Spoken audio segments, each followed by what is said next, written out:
Hi, this is David from Soilwork, and you're watching The Age of Metal.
Hey everyone, this is Miguel with Merrill, and I'm here with Dave of Soilwork. How are you? Good, are you? Good. Now, with 4 dates to go on this tour, how has been the tour, the North American tour with Soulfly? It's been good. I mean, we've had great shows, and I think we've managed to convert a few Soulfly fans as well, which was like the whole point of doing an opening tour for once. I mean, we've done so many headline tours in the past, so we felt it was time to like try and switch it up a bit, but it's been good. All the shows have been good so far. Gotcha. Now, how has been the reaction to the Soulfly crowd towards you guys? I mean, they have this kind of groove metal style, and you guys are more, straightforward melodic death metal. How has been the relationship with that?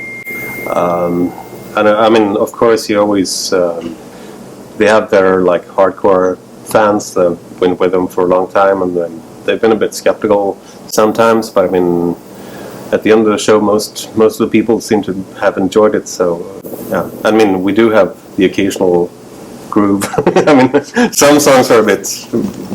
I mean, we play very different genres of music and very different takes on metal, but I think it's been working out good. I mean, the fans seem to have liked it, and Gotcha. Now, any new cities, new towns that you guys went through on this tour? Because I mean, I remember, I think last time I saw you with Jeff Loomis, yeah, and it was a different tour. It was a headlining tour. Yeah. So, any new places that you guys were this time that you can recall? Yeah, I think we did a few new places in Canada. Okay. Like we did Saskatoon and Saskatoon and Kelowna. It was new, and yeah, those are the ones that come to mind right now. And but otherwise we Knoxville, Tennessee. Knoxville, Tennessee. And how was that for you guys? It was good as well. I mean, every show has been good in this tour, so we can't complain. Really. You guys get any time to discover those new places, going out or something like that? No, not really. I mean, we usually like arrive around noon or like early afternoon, and then we have. I mean, sometimes we often have press, and we have various things to do like before the show, and I mean, so you don't have much time, unfortunately, because some of those places are like places that I've always wanted to discover more about, but yeah, I guess I'll have to go there on vacation. All right, with after almost 20 years, you guys together, pretty much this year marks the 20 years. How difficult it gets to put the set list and also counting a new album? It's very difficult. For this tour, I mean, we've obviously gone through a few changes over the years, and people like me have joined the band, and others have left, and we're really proud of those last 2 records. So we've decided to like focus on the new record for this tour and try to promote those songs as much as possible, and throw in a few like oldies. But I guess it's like 50-50 new stuff and old stuff, and because I mean, there's no point in just playing the nostalgia thing. We want to, since we feel that we're still evolving as a band, we want to like put those across to the fans in a live situation as well. So pretty much half of the set list is from the new album. Now talking about the Ride Majestic, the new album, it came out last August. How's been the response so far towards the record itself?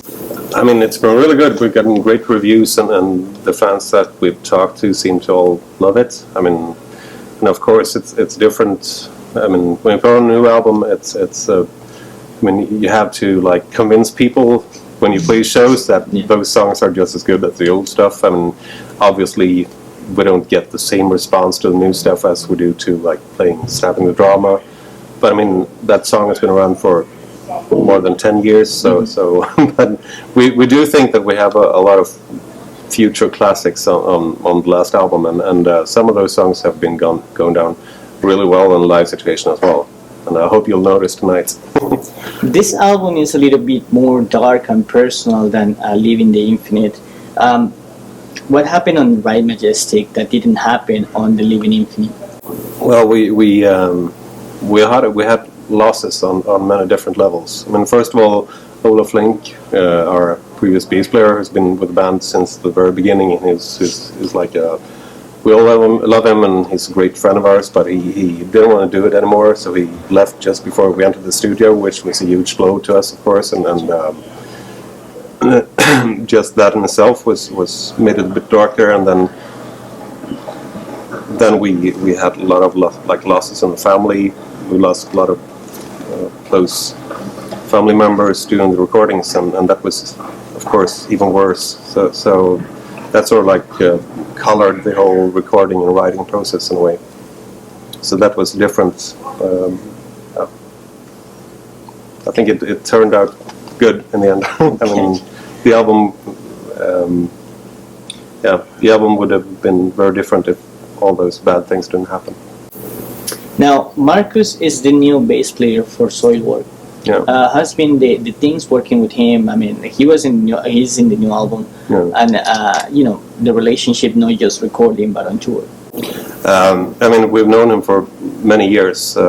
He's working as a guitar tech and light tech for us for on and off for like almost 11, 12 years, I think. So he's a good friend of ours, and we know him very well. So it's been very natural. The transition has been very smooth, and it feels very comfortable having him on board, because we're used to touring with him since before. So we're lucky that he was available and that he wanted to do it, because he's a great bass player as well, and a great person. So.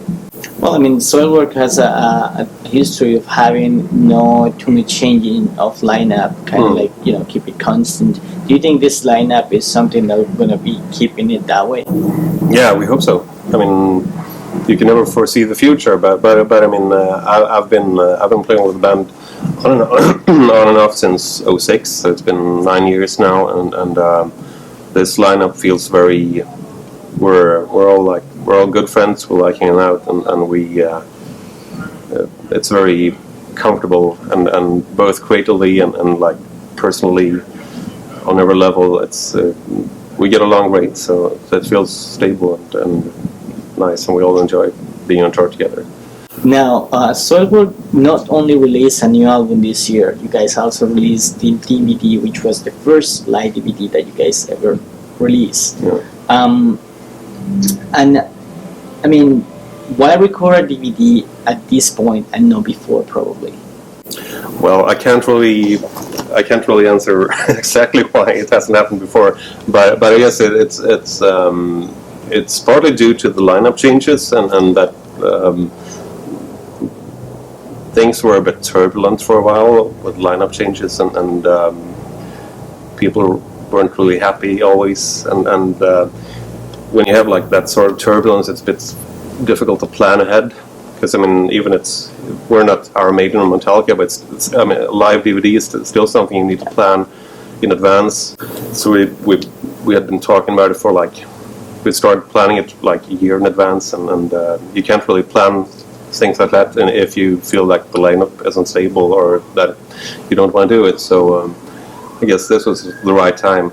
So we're all really happy that it finally happened, because people have been asking for a long time why. Definitely. Yeah. Well, one thing that caught my attention was the DVD was recorded in Helsinki, in Finland. Yeah. Why not recorded in Stockholm, Gothenburg? Well, first of all, we really love playing in Finland. I mean, the Finnish fans have always been really loyal, and we usually have great shows there, and it's always a great atmosphere in Finland. And we all really like Finland, and besides that, the production team were from Finland as well. They've done lots of stuff with like Night Vision and other bands before, so it was very natural to, once they were on board, it felt very natural to go to Helsinki and do it, and it feels like a second home to us. I mean, the Finns and Swedes were very much alike, and yeah. All right. For the track "Let This River Flow," you guys brought to stage Florence from Nightwish and Revamp. How was the experience to working with Flor on the stage? Do you guys have time to rehearse her, or it was kind of like something that was prepared?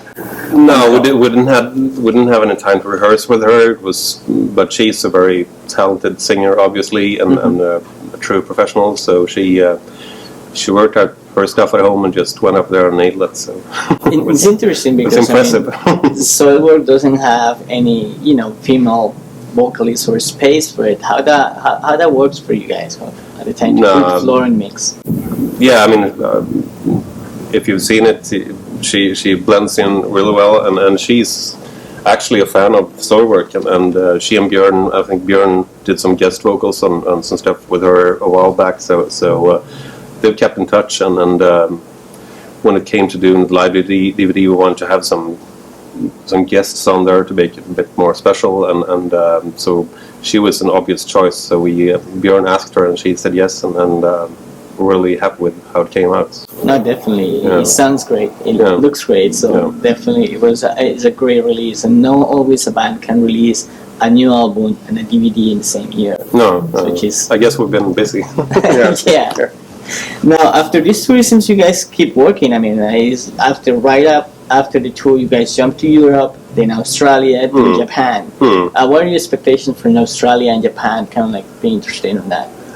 I mean, we've been there quite a few times before, and it's always. I mean, Australia is always really good, and Japan as well. I mean, they're both. I mean, they're great countries, and we have loyal fans there as well, and it's like. It's a bit surreal being from a small town in Sweden and then getting that chance to be able to travel the world and play in Australia and Japan and the US for that sake. So we're really grateful that we're able to do that. It's always fun. Now it seems that you guys pretty much the end of the year is totally booked. 2015 is totally done for Soilwork, the level of shows. What about 2016? What are you guys planning for 2016? Any summer festival appearances? Yeah, I mean, obviously we're going to do some European summer festivals. It's a big thing over there, and then of course you have the Australia Japan thing in February, and then we'll probably do a few more tours as well. But we haven't booked any tours right now. But we do a few festivals coming up, so hopefully we'll be busy during the summer as well. All right, thank you very much. Definitely, thank you. Looking forward to see you guys tonight, and definitely congratulations on a good album, great DVD, and looking forward for the show tonight. Thank you.